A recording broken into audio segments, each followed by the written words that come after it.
Natural lang po na magipit po tayo sa pangangailangan natin sa pang-araw-araw. Yung gusto ko pong i-share sa inyo tungkol po sa nasabi po dun sa Biblia sa Gawa 14:17. Ngunit hindi nagkulang ang Diyos sa pagpapakilala niya ng kanyang sarili sa mga tao sa pamagitan ng kanyang mga gawa. Binibigyan niya kayo ng ulan sa mga ani sa takdang panahon. Masaganang ani ang kanyang mga binibigay sa inyo para matuwa kayo. Yun po ang sabi ng Panginoon. Kung nakakatanggap po tayo ng biyaya mula sa Diyos, ay gusto niya maging masaya po tayo.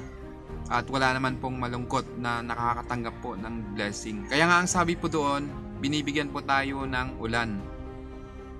Dahil sa panahon ng tag-ulan, isang pagkakataon po na magtanim po tayo. Kaya nga po ang ulan ay isang biyaya po na ibinigay din ng Diyos para makapagtanim tayo. Dahil sa bawat pagtanim po natin, alam din po natin na ang Diyos po yung nagpapalago. At pag nagbunga, tayo rin po ang aani.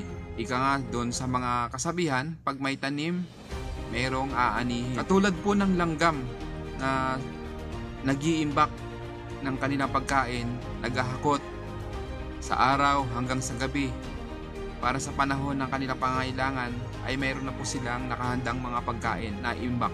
Ito po ay napakagandang halimbawa sa mga katulad po natin ng mga Kristiyano at higit po sa lahat sa mga araw-araw po nating umaharap tayo sa mga pagsubok sa buhay. Ito po ang talagang dapat nating matutunan.